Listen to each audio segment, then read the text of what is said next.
So how are you, कैसे हैं आप सब? ठीक हैं? तो welcome to this channel Odigo YT। So आज की जो हमारी वीडियो ना उसमें हमने आईटी पॉलिसी स्टैंडर्डाइज और उसके प्रोसीजर्स देखने। तो चलिए लेट्स स्टार्ट दिस वीडियो।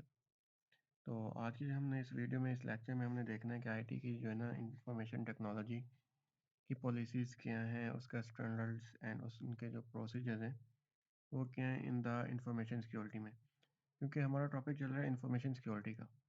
हमने फिर इस चीज़ में हमने आईटी को भी कवर करना है। हमने लास्ट लेक्चर्स में, लास्ट वीडियोस में हमने काफ़ी कुछ कवर किया। हमने एचटीटीपीएस को भी कवर किया है, हमने आईपी फ्लो और काफ़ी कुछ चीज़ों को हमने जो है ना पिछले 4 से 5 जो मैंने लेक्चर्स आपको प्रोवाइड किए हैं, मैंने लेक्चर सेंड किए हैं, अपलोड किए हैं।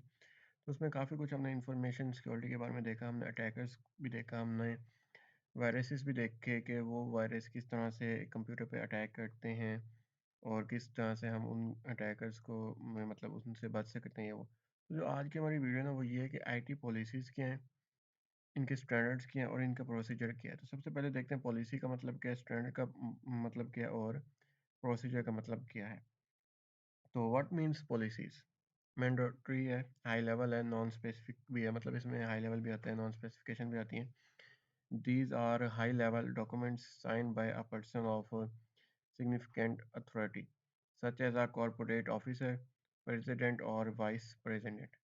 उसके बाद आता है for example, an acceptable use policy would cover the rules and regulation for appropriate use of the computing facilities.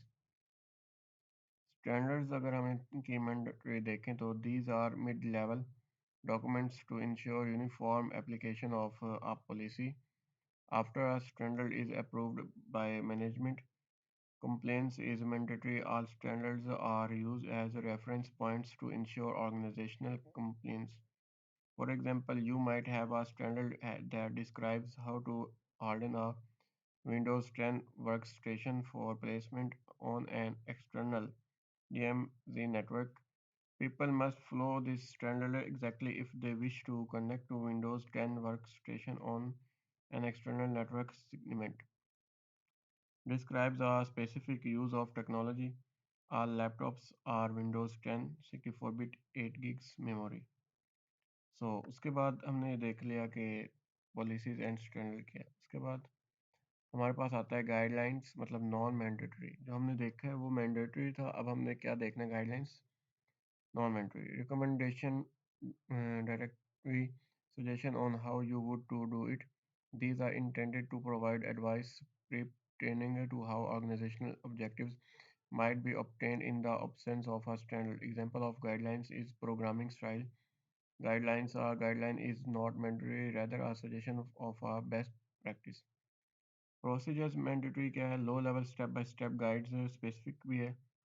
उसके बाद आता है these are cookbook recipes for accomplishing specific tasks necessary to meet a standard. Details are written in step-by-step format from the every beginning to the end. Good procedures include common troubleshooting steps in case the user encounters a known problem. The purpose of a procedure is to maintain control over the outcomes. For example, how to install Windows 10 series of steps taken to accomplish on an goal. And उसके बाद आता है base lines, benchmarks mandatory. सही है। इस जो slide में है ना हम 3 चीज़ें देख चलें, पहले इसको भी वैसे खत्म कर लेते हैं बेस लाइन्स को। Benchmarks of for server hardening apps network minimum requirements. We can implement strong if need. A baseline is a measurement or state or at a point in time. A benchmark is a measurement of an industry standard, best practice or competitors.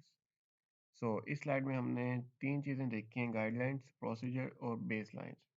तो जो guidelines है वो क्या है, वो है non mandatory.